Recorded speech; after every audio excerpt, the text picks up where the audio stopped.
Hello, and welcome back to NFL Game Picks from BCMG on Sunday mornings/afternoons. As you can see again today, Steve is working, so it's just going to be me. If that is going to happen again in the future, I'm going to look into bringing in some guests, so you won't just have to listen to me talking. Just a quick heads up about today. This stream's going to be a little shorter than they normally are, just because, to be completely transparent, I am dealing with. I have some antibiotics that I'm on. This is the second day I'm on them. They're kicking my ass. So, yeah, just not feeling great. So I'm gonna only really go deep into detail in the games that I actually have things on. The others, I'll give you my lean. I'll give you what I have on them, which may not be too much, and I'll move on. Also, Sunday night football, Monday night football, I'm going to do a separate stream for each one of those because I really like different lines in each one of those games. I'm also waiting for a little bit of injury news out of the Chargers, but we'll get to that. The reason you keep seeing me look to my left is because I have the London, or I guess am I left here? My right on your screen, I guess, is because I'm looking at the London game that I have up on the iPad next to me that, of course, I cannot show for copyright reasons. Anyway, we're going to move into game picks, as the banner says. And I'm just going to look on Vegas Insider. We're going to go game by game based on the lines that they have up and when they have them up. Also, I do have anytime touchdown parlay that I have a fun nickname for. So I'd be lying if I said that's not a little bit of the reason why I played it, but I also think that it has some value. And the Dolphins cannot stop the run, which is a bad thing. I have the Dolphins in this game, which is actually why you should be pretty happy that I wasn't on for early morning game picks, because I don't know if people would be too thrilled with that, even though they are only within a touchdown now. First game on the docket for the Vegas Insiders line, at least, is the Vikings at the Falcons. Now, this one, I actually am going to upgrade the pick from a unit to a unit and a half because of some injury news that just came out. Although the line is still the same, which does kind of confuse me. It makes me think that was kind of geared towards that happening. They kind of were ready for Christian Darrisaw not to play. If you couldn't tell by now, my play on this game is on the Atlanta Falcons -3.5 for a unit. Now I'm going to push it up to a unit and a half, maybe. I'm going to kind of talk through it first, and then we'll make the final decision. I'm not a big believer in Jaren Hall. He came from a BYU offense, typically BYU quarterbacks, and I'm not just taking this from Zach Wilson. And quarterbacks from BYU type systems need a little adjustment period when they get to the NFL. Jaren Hall is just not in a great spot for that. He's missing his left tackle, Christian Darrisaw. That's obviously the injury that I was looking at. Josh Dobbs is not going to take the job today. And if he does, he'll be taking over in an instance where things are already looking bad for them. He's not ready he doesn't know the playbook yet. It's very difficult to learn Kevin O'Connell's playbook. I imagine you can't do it in 4 days. So I don't think Dobbs will be getting much burn, even if he gets in for a couple snaps on things that he has learned. On the other side, Taylor Heinicke is someone that's been in this situation before. And he's taken the chance to take a starting job when he's had that chance in the past. He's a crowd that's been desperate for a QB behind him the entire time he's at home. Atlanta has the best run defense in the NFL in terms of EPA. Rookie quarterbacks need to be able to rely on the running game. Minnesota's not going to be able to do that. Atlanta plays a lot of man coverage, which means there's no picking spots out of his zone for Jaren Hall. He has to throw into either tight windows or, hold up, deep ball dropped. Tight windows, or he has to throw to guys with a step or two of separation. At most, it's going to have to be a good throw pretty much every time. I don't see a lot of wiggle room there for him. And Minnesota allows the ninth highest pressure percentage in the league. Atlanta allows the seventh lowest pressure percentage in the league, which is big because Minnesota obviously blitzes like 55-60% of the time. Atlanta's likely going to be able to pick that up. Heinicke should be able to pick apart spots in a zone that's being blitzed out of because Minnesota runs the most zone despite how much they blitz. Minnesota is also 25th in rush success rate allowed, and Atlanta is great when they get that running game going.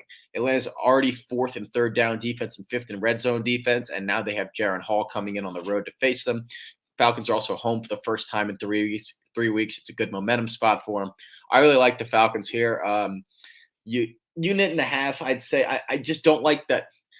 More than a field goal with a total that low really does strike me as a little peculiar for the Atlanta Falcons, whose offense really hasn't proved much. So I'm hesitant to push it up to a unit and a half, especially since I don't have that many other big plays on the day.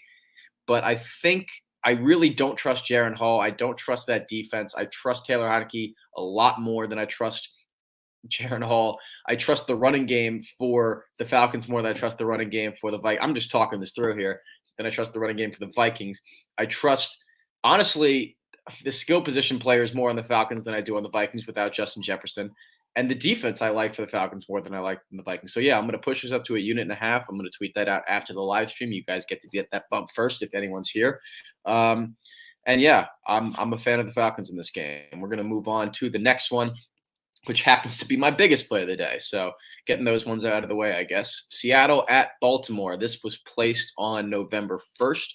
I believe the line. Okay, so you can still get it at 5.5 if you go to FanDuel. Everywhere else, it's 6.5, which is kind of what I was expecting. Maybe I was actually kind of hoping 6.5. It's really only 6.5 in two spots, and that's Bet Rivers and UBet. So don't go there if you're going to take this line. Both teams pretty healthy, but I have a couple things that I really like to target in this kind of. I'm not even going to say in this type of game. I have certain players that I like to target in certain situations and go against in certain situations. One of them is Geno Smith. Now, I love Geno Smith against zone coverage. Against zone coverage, Geno Smith is a top 3, top 5 NFL quarterback. And if you don't believe me, check the numbers on that. With that being said, the Ravens run the 4th most man defense in the NFL. They were allowed the 3rd lowest passer rating versus man. Geno Smith is bad versus man coverage. He has a 79 passer rating versus man, and his completion percentage versus man is in the same category as Baker Mayfield, Bryce Young, Kenny Pickett. For those who don't know, those 3 guys, very bad against man coverage. Both teams have played against a soft schedule, but Seattle relies a lot on that pass game. So with Baltimore being first in yards per pass allowed already, and with them being so prevalent on man defense and Geno having so much trouble with man defense, I really see Seattle having trouble with scoring. Seattle's 23rd in third down conversion percentage. Baltimore's 10th in third down defense. Seattle's 19th in red zone scoring. Baltimore's 3rd in red zone defense. Baltimore's 6th in third down conversions. Seattle's 28th in third down defense. Baltimore's 3rd in red zone scoring. Seattle's 30th in red zone defense. Now, getting to the refs of this game. Sean Hockley is the ref for this game. He calls a lot of holding calls and roughing the passer calls. Seattle's 31st in penalty yards per game and penalties per game. Baltimore's much more disciplined. I think that's a low-key factor that people kind of – I don't think you have to take it into consideration, but I do think it definitely helps as a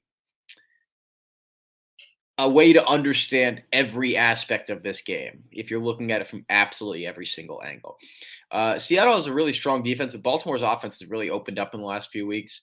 Also, since 2008, the Seahawks are 7-26 straight up on the road as dogs of 5 or more, which obviously makes sense, but they're 13-20 against the spread in those games as well. They've lost and failed to cover in 4 straight games in the spot, as well as 5 of their last 6. They've lost and failed to cover in 3 of their last 4 games on the road on the East Coast. Seattle has won 4 of their last 5 and are 5.5-point dogs on the road, which kind of reminds me of the Lions game on the road in Baltimore a couple weeks ago, in which I was fooled and took the Lions. Trying not to make that mistake again.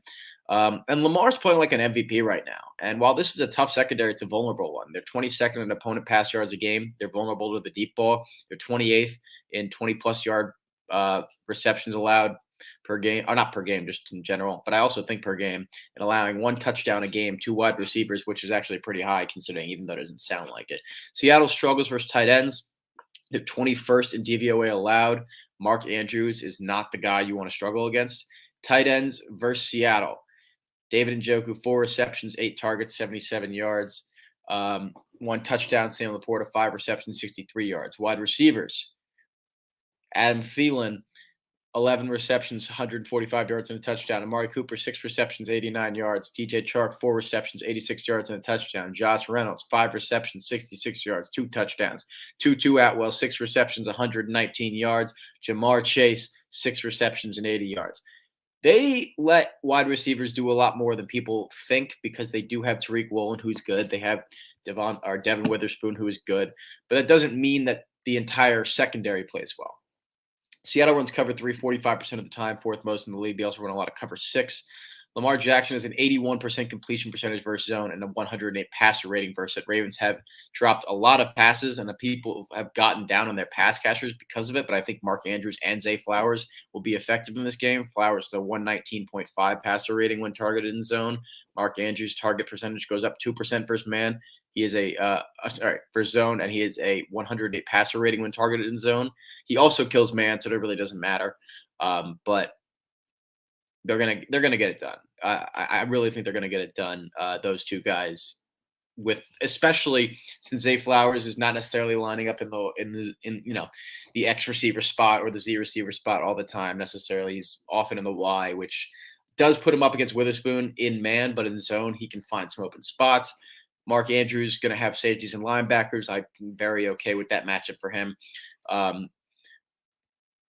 the other side, Seattle throws the ball a lot. It's a big part of their game plan. I think Baltimore's up to the task. On the other side, Lamar's great against zone.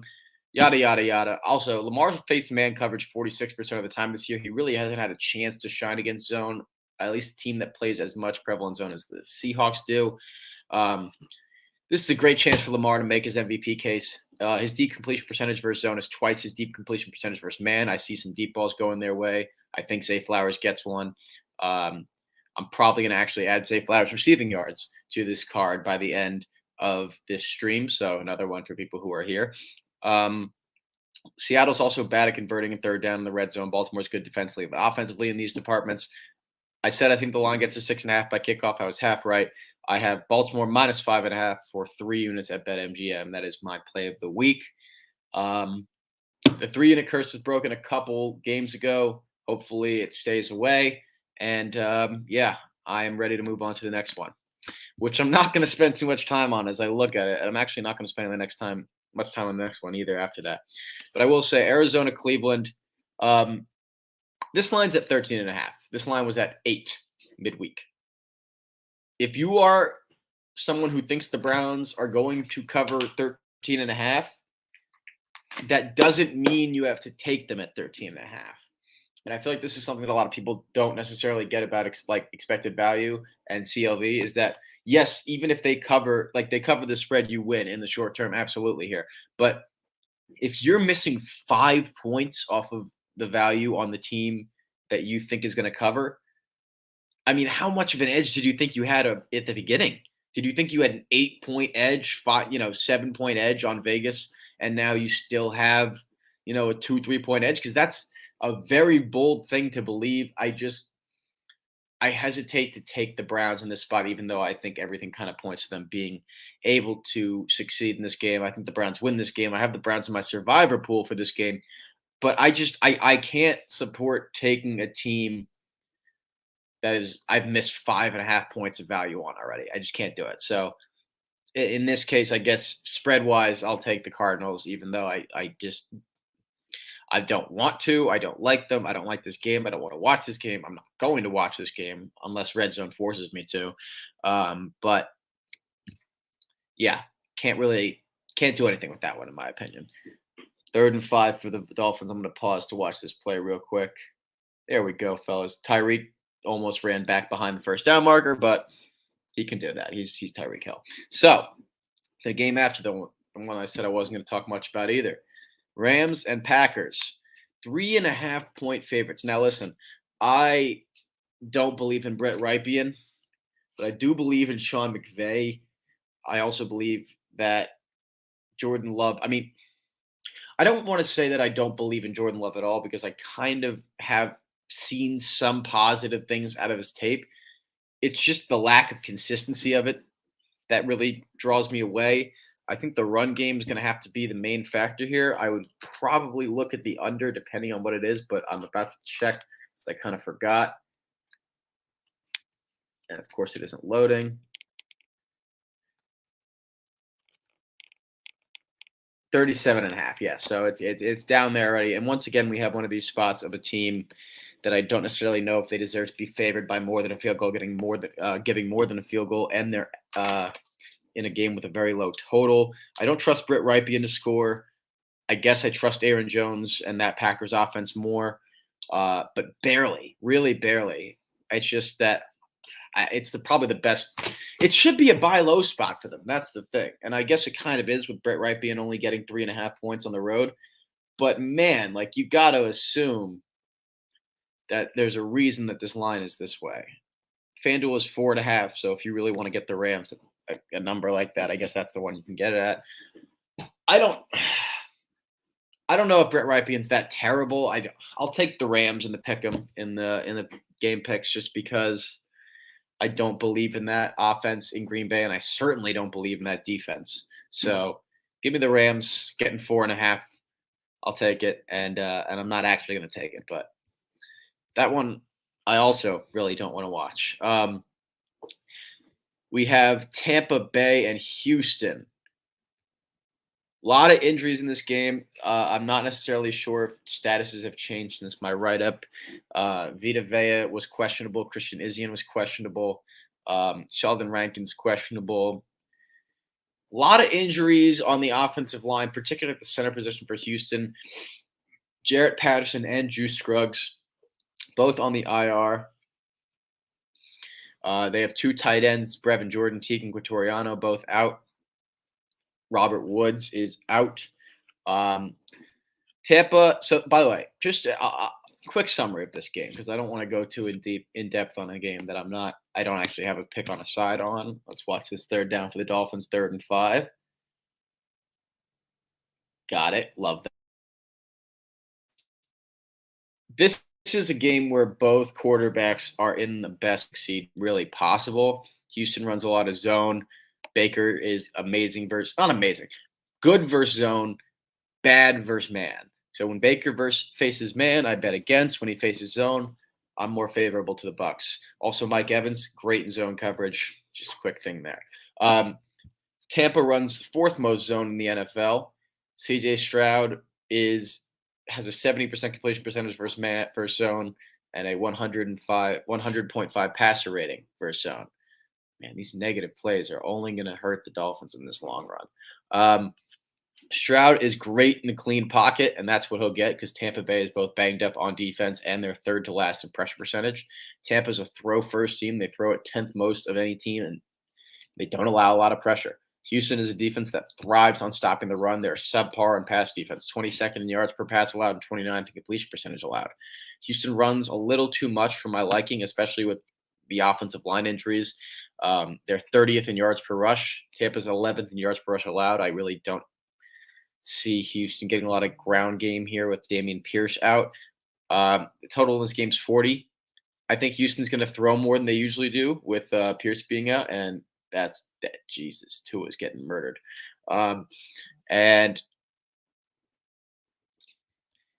Houston is 32nd in 3rd down defense, and Tampa is 7th in 3rd down offense. Houston's 7th in 3rd down offense. Tampa is 14th in 3rd down conversion percentage, and Houston's 27th in 3rd down defense. Tampa's 27th in 3rd down defense. So I see a lot of money coming in on the under. Nobody believes the teams can score, but I like the spot for both quarterbacks. I think the running game is going to be less prevalent. They're in a dome, no weather restrictions. Both quarterbacks in a good spot. There are weaknesses on both sides that are exploitable. I really do like the that is just a throwaway. I really do like the over in this game. I have over 39.5. I found that at Bet Rivers. I think at this point, I'm not necessarily sure what that total is, just for the sake of checking. Yeah, you can still get 39.5. So I like 39.5 there. For the pick'em, I will side with the Tampa Bay Buccaneers. I think the insistence on running for a young team in Houston is really going to kind of, I don't want to say end their drives because CJ Stroud's good enough to make some solid throws in that situation in 3rd and long spots, but hurt their drives enough to a point where they have to give the ball back to a Tampa offense that I think is going to be doing better than a lot of people think.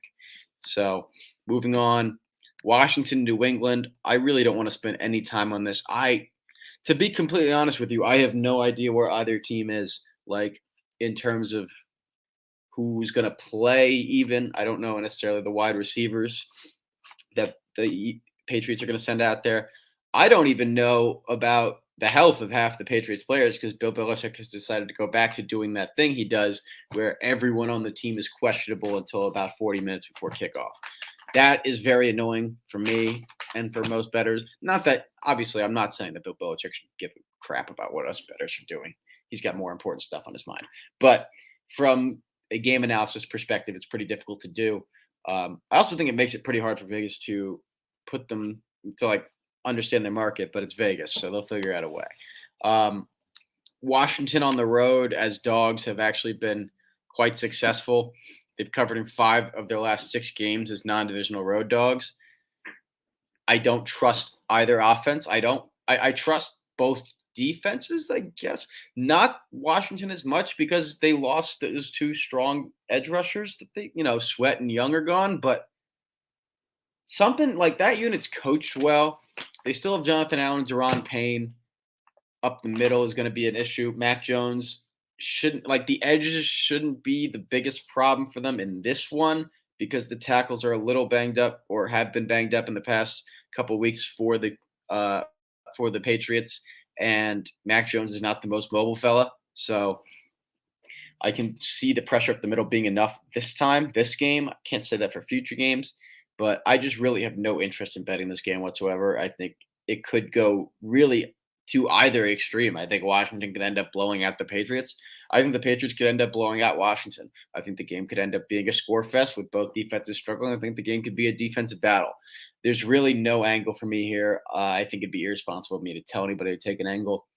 Game picks say I have to take one. I'll take Belichick over Ron Rivera, I guess, if that's my rationale for this one. But yeah, not much on that game. Do not like it much. However, the next game, I believe I have 1, 2, 3, 4, 5 bets. We have the Bears and the Saints. Now, a lot of injuries on the Bears side. Jaquan Brisker out still. Tremaine Edmonds out. Nate Davis out. Nate Davis, the guard. Terrell Smith, corner, out. Braxton Jones, tackle is questionable. Not many injuries on New Orleans side. Now, before we get into anything, you guys know where I start with Saints games every single week. Question 1, is the team that they're playing a team that plays a lot of zone defense? The answer, yes. Chicago runs the 10th most zone of any team. They allow the worst passer rating versus zone. Carr is better versus zone than he is versus man. He has a great completion percentage versus zone at 70%, and his passer rating is 93, which is not phenomenal, but it's not bad. Second question, is Rashid Shaheed playing? The answer, yes. Answer, we're taking Rashid Shaheed to score a touchdown and receiving yards. That's the first thing. I do it. I'm going to continue to do it until he lets me down. He's not really letting me down recently. And if he scores another touchdown today, I really might have to buy a Rashid Shaheed jersey and just wear it next time for this stream. The Saints run the most man defense in the NFL. Tyson Bagent has a 61% completion percentage against man, which is not great. He also has this. He has a 58.5 passer rating versus man, which is obviously awful. New Orleans allows the second lowest passer rating versus man, and Tyson Bagent did not look good on the road last week. Carr has a 96.2 passer rating in a clean pocket. The Bears have the lowest pressure percentage in the league.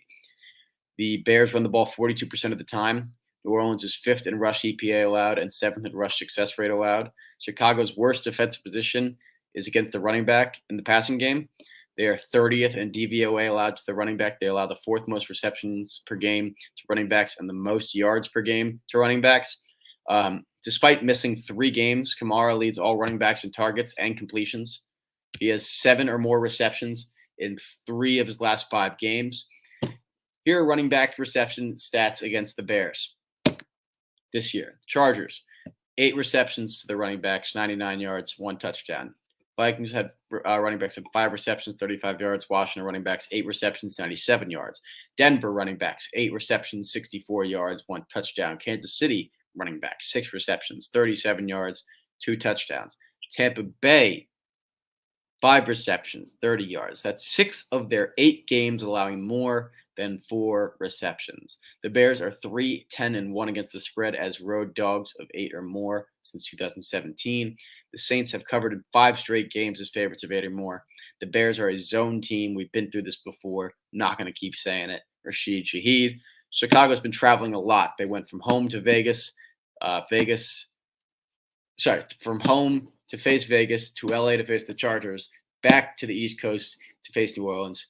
3 time zones, or 2 different time zones, 3 switches. It's a lot of travel and time zone change for a young team and a rookie quarterback getting his sea legs. New Orleans has been on the East Coast the entire season. They really have not gone across to the West Coast or even really Mountain Time. They've had no travel issues. They seem to really hit their stride against Indy last week. They scored 38 points. Carr threw for 310 yards and 2 touchdowns. They ran for 164 yards. Since the start of 2021, the Bears are 1-8 against the spread as road dogs when the game basically started at 1. When the game started at 1, 3-10 against the spread at 4 or earlier. They basically just are not great when it's not in prime time. So big Mostert run.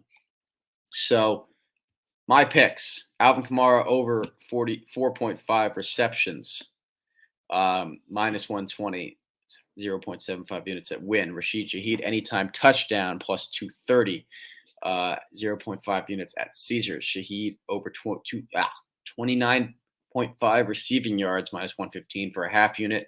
Kamara over 34.5 receiving yards, minus 110 for 1.25. This line, I believe, is now gone up to like 37. So maybe lower that down to a unit. And then I have the Saints minus 8.5 for a half unit at Bet Rivers. That's it for the 1 o'clocks.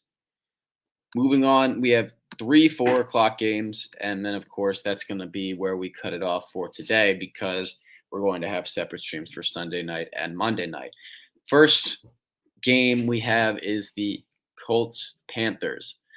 A lot more injuries in this one. I'm not necessarily going to go through all of them. Von Bell's not going to play. Braden Smith, Juju Brent's not going to play for Indy. Josh Downs questionable. Zaire Franklin not going to play. Colts run a lot of zone defense. They allow the 8th highest passer rating in zone. Bryce Young excels against zone. It's the same rationale I used for Bryce Young performing well against the Texans, which he did. His completion percentage versus zone is 77.7%. Very good. Excuse me again. And his passer rating is 90.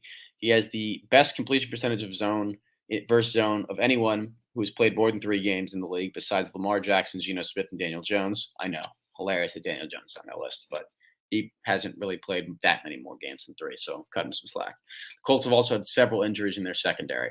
Colts are the 8th lowest pressure percentage in the NFL. Bryce Young has a 95.5 passer rating in a clean pocket with a 53 passer rating under pressure. He also makes a lot fewer turnover-worthy plays than Gardner Minshew does. Indy has been really good at running the ball in the last month, which is like obviously Jonathan Taylor's back, but they're like close to top 10 in EPA. The Panthers have the worst run defense in the NFL since week 5 in terms of EPA. So I see why the total was above 40. I originally thought like why, but now I get it. Indy's lost 4 of their last 5. The defense has been awful. They have allowed 37, 38, and 39 points in their last 3 games, and they haven't faced particularly potent offenses. But it seems a little too easy to me. I think the running game is going to be really important for the Colts. I think Jonathan Taylor's rushing yard line has gone up from 62 to 72 at my last site, or 70, or something like that, which is very indicative. I lean Panthers. I might make a play on it. I'm going to monitor the line, see if I can get a +3. If I can get a +3 at or around kickoff, I might do it. If not, I'm either going to sprinkle a half unit on the money line or I'm just not going to play it. But, yeah, very, very slim stuff there. Giants, Raiders. I'm taking the Giants. Obviously, I know. But I just don't buy it. I don't buy that the Raiders should be favored in this game. Wow, Raheem Mostert's tearing it up now. I just don't buy that they should be favored in this game. You know, it's the Giants' biggest weakness on defense is the run game, which I know everyone thinks, oh, Josh Jacobs, good run game. And listen, they have a new everything now. So maybe they run the ball a ton. Maybe that's what Vegas is expecting. But the Raiders are one of the only teams with a worse rush offense than the Giants right now. Their run defense isn't great either. So I don't necessarily see that being the biggest issue. Daniel Jones has only played his last game he played with Saquon Barkley was against the Cardinals. What the hell just happened? And he was pretty good in that game. So was Saquon Barkley. I believe the Giants scored 31 points. Obviously, it was a second half comeback, and it wasn't great. But the fact of the matter is those points were scored at the end of the game. So I don't put too much stock into the whole comeback stuff is a fluke. Points are points. Saquon and Daniel Jones work best when they are with one another. This is the first time that's going to happen. I think we're going to see a little bit more of a jolt out of the Giants offense, kind of a go for broke style. What do they have to lose kind of deal. I think the Giants win this game. I think Antonio Pierce, as much as I love him as a Giants fan, I grew up watching Antonio Pierce. He was one of my favorite players. And I sincerely do hope that he has a great career as a head coach if that ends up being what he pursues, if he ends up doing well in this job. But I think the first game is just kind of I do see a lot more excitement out of the Raiders, which concerns me. So I'm not playing this officially, but in terms of the pick'ems, yeah, I'm picking the Giants in this one. Can't catch me picking the Raiders at this point. Dallas and Philly. I tried to get a pick on a side for this one. I still haven't landed on one. I'm going to keep looking. Crucial 3rd and 10. 1 second. Oh, my God. Tua just noodle-armed it. Anyway, Dallas is +3. Dallas has lost 3 of the last 4 games on the road in Philly and 8 of the last 10 road games versus the Eagles. The Cowboys have scored 3 or fewer points in the first quarter. Just a little thing to note. Dallas runs man coverage 63% of the time, second most in the league. Jalen Hurts is worse first man than he is versus zone. His man coverage completion percentage at 56%. That puts him in the Justin Fields, Daniel Jones. Yeah, I told you we'd find him somewhere else. Matthew Stafford and Jimmy Garoppolo category. Passer rating in first man is 84.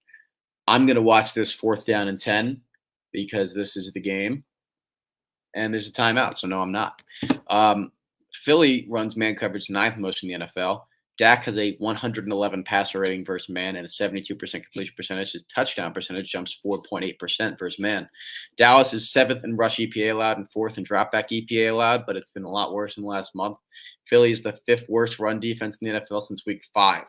In his last 3 games versus the Eagles, Dak has thrown 11 touchdowns, 1 interception. He's a passer rating of 100 or higher in 6 of his last 7. The Eagles are 32nd in DVOA allowed to tight ends. Ferguson has had 4 more receptions in 3 of his last 5 games, with Philly doing well versus wide receiver 1s this year, and the wide receiver 2 being up in the air for Dallas. Is it Cooks? Is it Gallup? I see Jake Ferguson getting a lot of work. Nakobe Dean and Zach Cunningham are not experienced and well-trained coverage guys. Ferguson commands the 3rd highest target share on the team, and completion percentage compared to Gallup is much higher. I like Ferguson over 3.5 receptions here, plus 107, 0.75 units at win. I lean to Dallas that it will be what I pick on the pick'ems here, but I haven't landed on the official play yet. Here's the 4th and 10, and it's a fumbled snap. Unbelievable. That's going to do it. I'm going to lose the first bet of the day, which is never fun. And yeah, so I'm leaning towards Dallas. That's going to be it for this stream. Sunday Night Football stream will be tonight, probably around 7:30. Monday Night Football stream tomorrow night. Actually, will not be tomorrow night. It will be tomorrow afternoon. I have work from 5 p.m. to 1 a.m. tomorrow. So that stream tomorrow will probably be at like 3 o'clock. I know a lot of people are going to be working. That's why you can view the stream on my page at Source Podcast 11 or at Steve's page at General Steve Reisner or at BCMG's page, which I don't know the ad for off the top of my head, but you can see it in all of our information. Thank you to BCMG, as always, for letting me host. Thank you to Steve for the same. And thank you to you guys for watching, anyone that tuned in.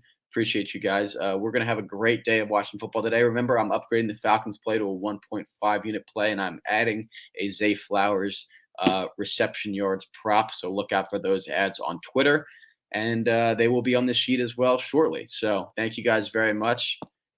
Have a great football day. Go Giants, as always. End the stream. End the stream.